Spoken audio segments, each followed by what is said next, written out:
welcome to Los Angeles, and thank you very much for this privilege here this evening. First of all, tell us about your trip here to Los Angeles. Well, I'm delighted to be here. I'm invited by Little Bangladesh, and I hope there'll be some occasion to discuss some of the issues that I'm involved with. And indeed, and that is lending to poor people, essentially. Tell us about the concept, tell us about Grameen Bank and what you're doing. It's lending small amount of money to poor people, particularly poor women, to start income generation and so on. We have been doing it in Bangladesh for the last 38 years. Now that has spread in United States and just came to Los Angeles. There are 2 branches in Los Angeles now with Grameen America. One is Boyle Heights, another is West Lake. We have about nearly 3,000 borrowers there, all women, taking loans, which is about $1,500 to $2,000, about that. So this is the kind of activity is known as microfinance. And that became very well known globally. It's spreading in many countries.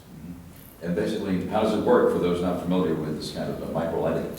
It's a lending. People need money to start something, to earn money, start a little business of their own, but nobody gives them the money to get it started. Banks don't do that.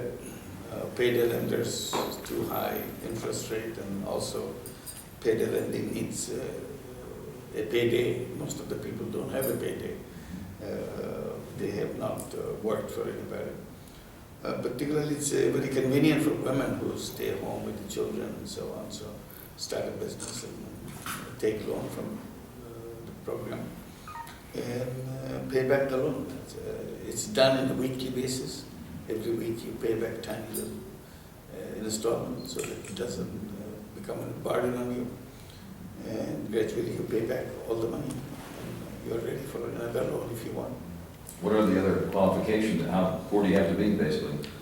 One is you have to be in a very low income situation. So that's not aimed at a higher level, it's aimed at as low as one can get. So where the low income people live, our activities are concentrated in that area. So that's why Boyle Heights and Westlake were chosen for that. What happens if you can't pay back the loan? They can pay back because we were in the United States, started in New York City. We started in Jackson Heights in 2008. Now New York City has 8 branches with over 25,000 borrowers there. The average loan is $1,500. And gradually we are invited to other cities to do the same thing. So we have branches like in Los Angeles, in San Francisco, in Indianapolis, Omaha, Nebraska, Charlotte, North Carolina, in Boston, Houston. And what are the terms then for person to another person who already got the money and she tells her friends and the friends come over to start their own business and excites them that they can take care of themselves rather than be at the mercy of other people. And being the global person that you are you seeing this trend getting away from traditional banking and people gravitating to what you're doing as well as the other newer forms of finance nowadays? No, that's our complaint. Banks don't come anywhere near them. Almost half the population in the world don't have anything to do with banks because banks don't come and provide the service. Banks are very oriented to the rich people. The bigger you are, happier they are to do business. And if you're at the lower end of the income, you don't come anywhere near. So there's a big gap. So we are trying to fill the gap. If big banks want to do that, we'll be very delighted. It's not something that we are doing to make money from it. This we call social business, meaning it's trying to help people to solve their problem rather than make money out of it for ourselves who run the program. We're speaking to some analysts recently who noted that the growth areas appear to be at the very high end and among the poor. Do you see that as well? It's a lot more among the poor, the growth areas should be, because they're not contributing anything. They don't have the capacity to contribute. If you can activate them, the contribution becomes. Technology certainly in lending with online banking and applying online and all that. Obviously, describing some of the people you just mentioned probably don't even have electricity in some cases, let alone a computer. So how do people apply for your loans? Basic idea of the banking that we do is that people should not come to the bank. Bank goes to the people. So it's because our regulatory authorities have not opened up yet with banking, mobile banking and that sort of stuff. But once you have to have the willingness to do the banking before you think about the technology of doing it. Technology comes once you have the desire, when you have the will to do that. Once you do that, then other technologies can come in. And third, Grameen Bank that we run in Bangladesh is computerized. Although there's not electricity, we use solar energy and all that. So that's not a problem. Once you get going, it's possible to overcome those problems. Bangladesh has very good coverage of the mobile phone. That's a big help.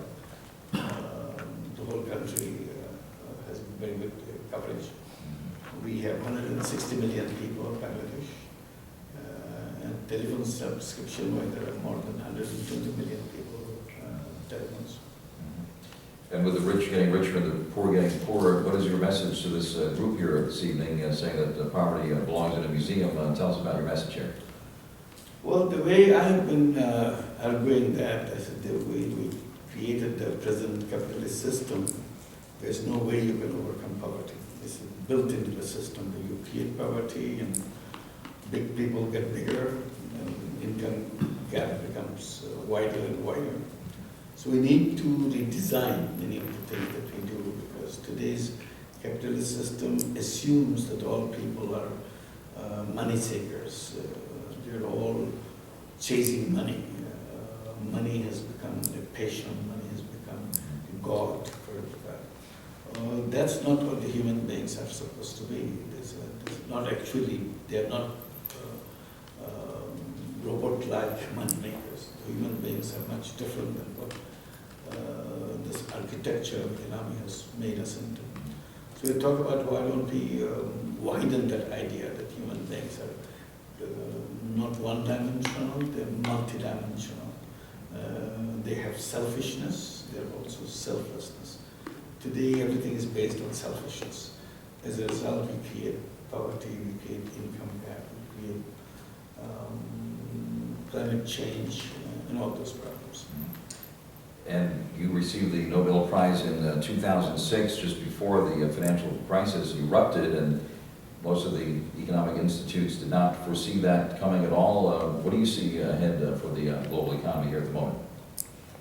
Well, when 2008 happened, we are already running our microcredit program in New York City. We started in January of 2008. So by the later half of 2008, we see very strange things. Almost you can say on one side of the street, big banks are collapsing. On the other side of the street, where microcredit is working, is flourishing. So you see the difference between the two types of banking right away. One is people-based, another is speculation-based, detached from the reality of the economy and so on. Yes, now everybody tried to get over the crisis, and I was at that time trying to tell that getting over the crisis is not the solution. The solution is to find out what created the crisis and fix them. If you don't fix them, just try to get to the normalcy again, you'll be waiting for a bigger crisis, which now moving in that direction. So we have not changed anything. I said this was a wake-up call, but we didn't wake up. We thought we were so comfortable, let's go on, go back to the track. I said if you go back to the track will lead you to the same thing, more crisis, bigger crisis, and so on. So that's one issue that we have to resolve, because it has not been resolved yet. And certainly lending contracted after all that, and we've seen these new mechanisms erupting. In fact, just recently, Dr. Mohammed Al-Aryan, formerly of PIMCO, has supported and invested in the payoff of peer-to-peer lending firm. What do you think of these new mechanisms, and what else do you see ahead in banking? Banking needs to be thoroughly overhauled, so any attempt is welcome. but particularly attempts which are taking it to bring people who are unbanked, left outside the banking system, to bring them in. So today, banking system is a sort of exclusive banking for people at the top. By designing it, we're making it an inclusive banking so that nobody's left out. I wish we had more time, but thank you very much for taking a moment to speak with us here in KNX Business Hour. Thank you very much for inviting me for this. Thank you.